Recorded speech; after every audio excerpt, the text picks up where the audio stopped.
Hey guys, welcome back to the APUSH curriculum. We're up to topic 8.6, which is titled Early Stages in the Civil Rights Movement, 1940s and 50s. So the Civil Rights Movement is, of course, a big story that really stretches over many years. And so instead of trying to cover it all at once, we're going to break it into smaller pieces. And today we're just going to focus on the early days of the modern civil rights movement.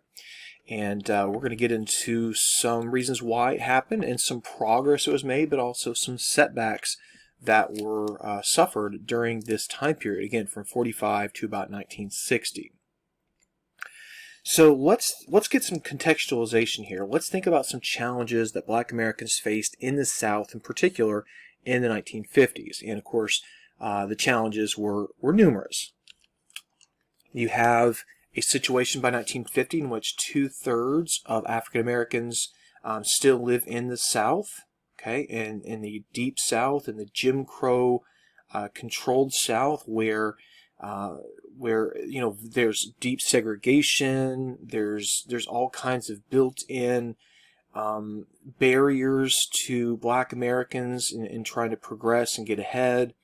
And even though technically speaking, constitutionally speaking, Black men and women were both allowed to vote, the reality is they weren't practicing that vote for a whole lot of reasons. One of them would be that only about 20% of eligible Black voters were even registered to vote. And of that 20%, certainly not all of them were actually voting out of fear, out of intimidation, out of poll taxes, literacy tests. There's all kinds of barriers to having Black Americans exercise their political rights. And if they can't vote, then how in the world are they ever going to change what's going on in the South? And of course, that was the purpose of this system, was to keep the South the way it was and to make sure that changes don't actually occur. So in 1955, there is a moment where the whole nation really stops and looks at an event that happened in the South. And for most Americans, they saw this with grief, confusion, anger.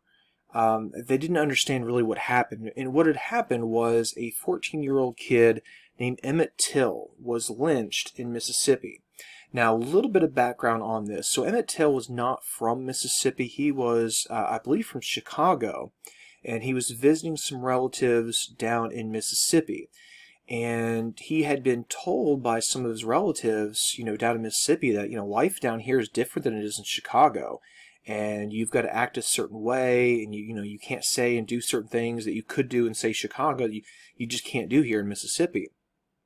And the story goes, at least according to most accounts, is there was some sort of altercation may not be the best word, but there was some sort of interaction, perhaps, between Emmett Till and a married white woman at a store, at kind of like a country store, and the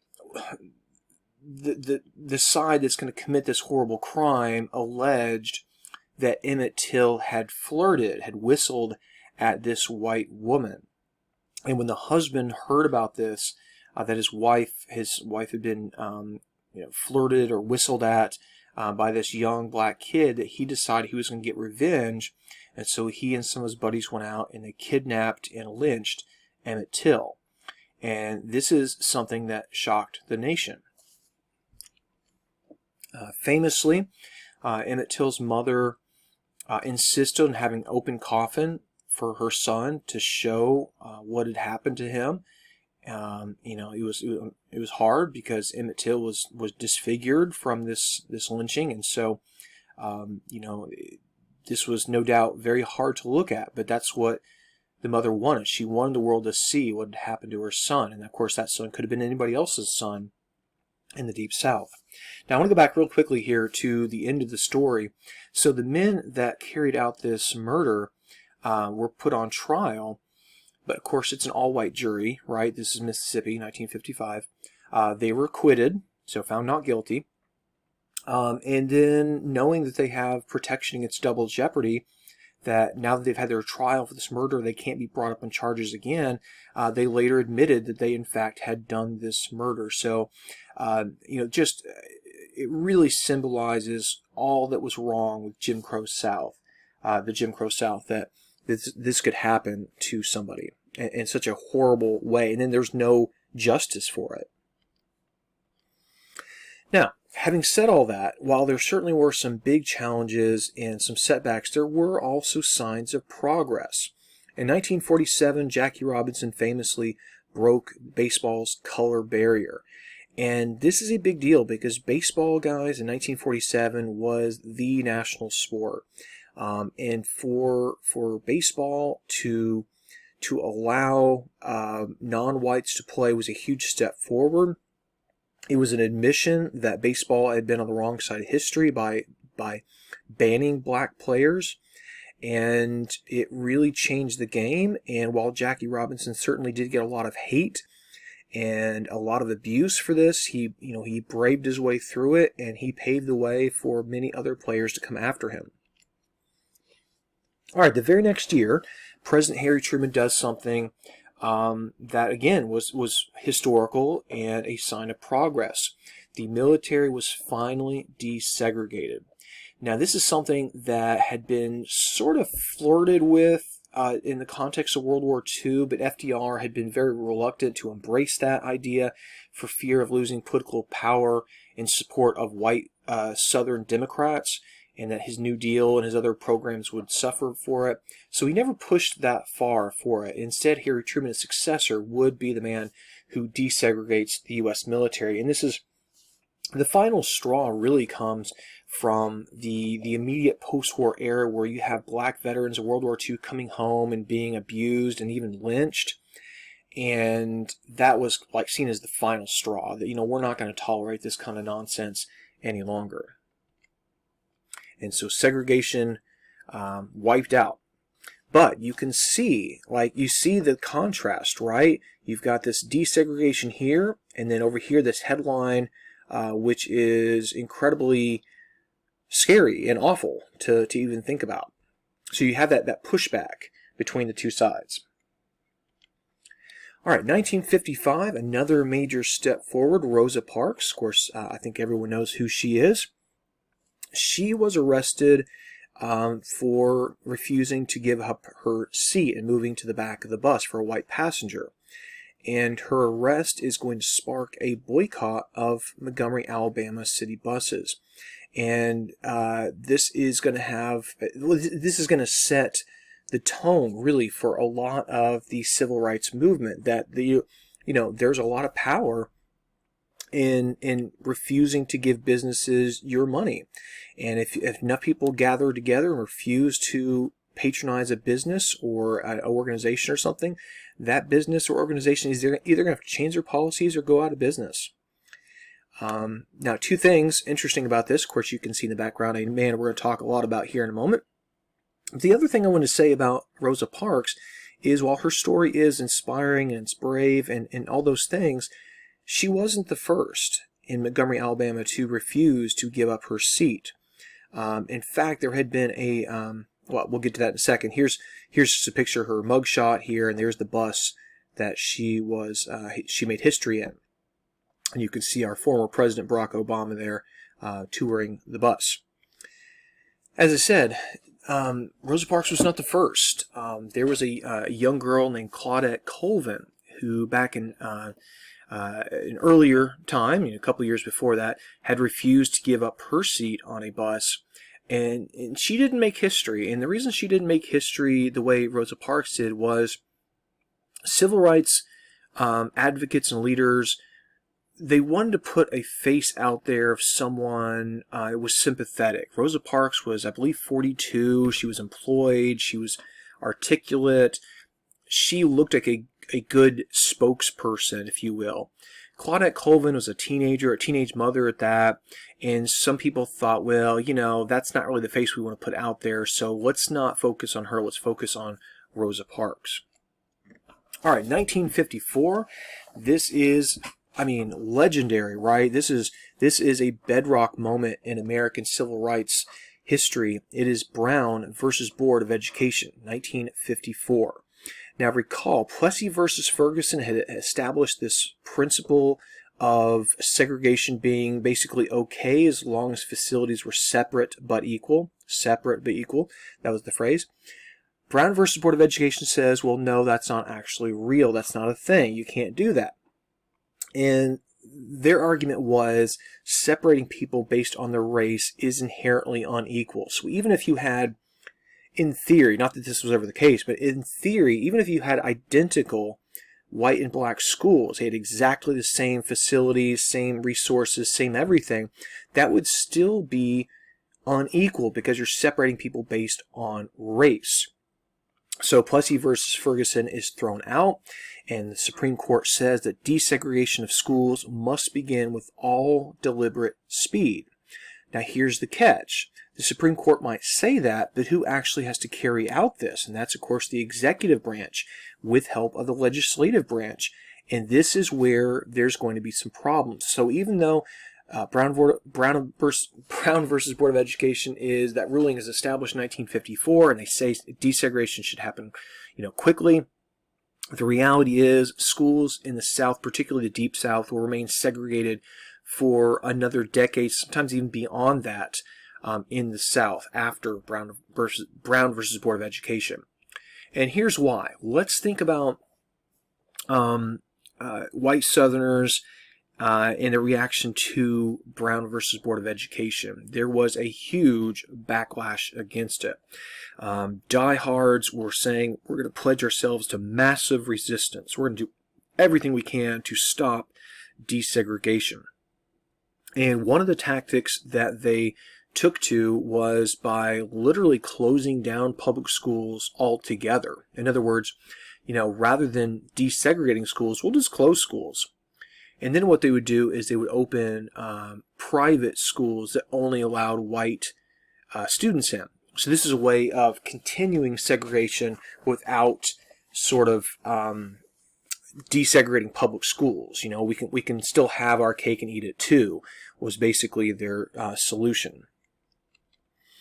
In 1957, the governor of Arkansas, Orville Faubus, decided he was going to stop the desegregation, the integration, in other words, of Little Rock's Central High School by calling out the National Guard of Arkansas to prevent this desegregation. President Eisenhower said, no, you're not actually going to do that. And so he sent in federal troops, including members of the 101st Airborne, to escort these first black students to Little Rock's Central High School. The Little Rock Nine, they're referred to. And you can see, this is a pretty famous picture, right? You can see the contrast. She just wants to go to school, and she is really just exhibiting that hate, that really nonsensical hate that doesn't, for us in the 21st century, this doesn't make sense, right? It doesn't make sense. All right, 1957, President Eisenhower also helps, he signs into law anyways, the Civil Rights Act, which set up a Civil Rights Commission. And this commission would then investigate violations of civil rights. Now, this is not, it's an important piece of legislation, don't get me wrong, but it's not necessarily earth-shattering. It's not Brown versus Board of Education type level of impact, but it's going to pave the way for more aggressive and more expansive laws later to tackle civil rights. Nonetheless, even this step was resisted intensely by many white Southern politicians. And a great example of this would be the senator from South Carolina, Strom Thurmond, who, to resist the passage of this law, took to the Senate floor to go into a filibuster. And a filibuster, guys, means basically you speak and you just don't stop speaking, right? You just keep talking, because as long as you talk, they can't hold a vote. And you're hoping that this will maybe change minds or whatever. Oftentimes, as though it's really just a protest. Like, it's going to pass anyways, but you're going to get a lot of headlines for you're standing up to what you see as a wrong law. He spoke for a record 24 hours and 18 minutes to try to stop the Civil Rights Act of 1957, but he was unsuccessful.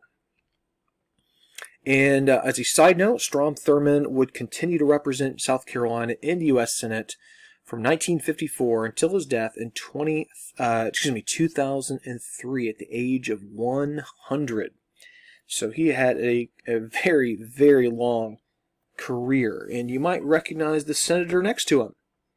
Recognize that guy? All right, organizing a movement. So 1957, the same year as that Civil Rights Act was being passed by Congress, a new organization called the Southern Christian Leadership Conference, or SCLC, was being established in the South by Martin Luther King Jr.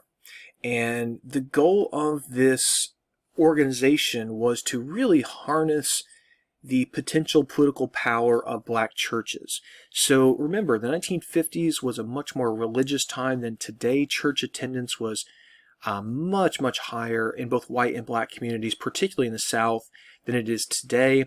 And so that meant you had literally millions of people in black churches who, if they were to harness their power and use it to push for civil rights, they could accomplish great things. They could put a lot of power and weight behind their cause.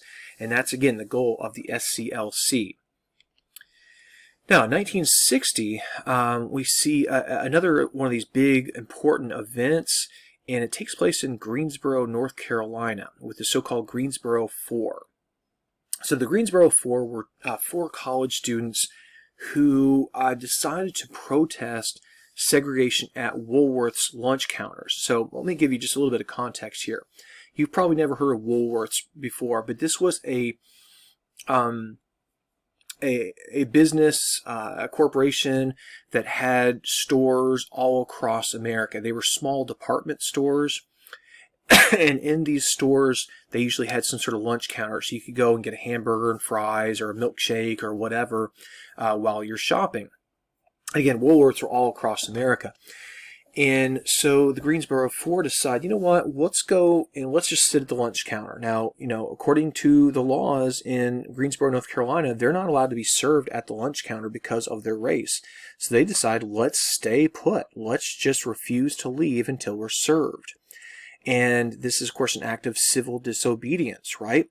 Now, this was something that was more or less impromptu. It wasn't designed to start a movement, but that's exactly what happens because more people show up to support them.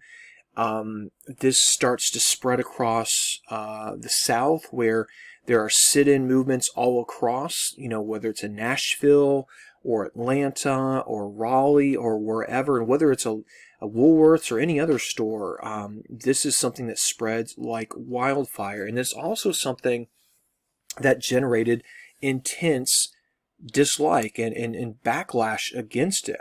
Because remember, these people are not coming in and starting a fight. They're not there to damage anything. They're not there to set anything on fire or anything like that. They're just there patiently waiting on a meal and protesting the fact that that meal is not being served to them based on their race. And, sometimes nonviolence works really, really well. And this certainly does galvanize a lot of young Americans, white and black, to stand up for and support the civil rights movement.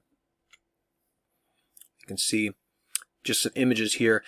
What's going on here is they're kind of being prepared for the abuse they're going to suffer.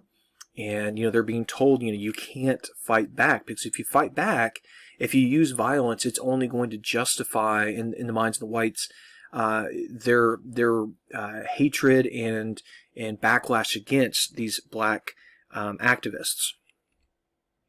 All right, the final thing we're going to look at, guys, in this video is yet another organization. It's called the Student Nonviolent Coordinating Committee, and that's a bit of a mouthful. We know this better as simply SNCC. SNCC. And this organization really came out of that Greensboro sit-in movement, where, let's have some sort of coordinating committee, as the title says, to guide and grow this sit-in movement all across America. Now, as the buttons imply, this was going to be both a black and white organization where we're working together to end racism and Jim Crow segregation.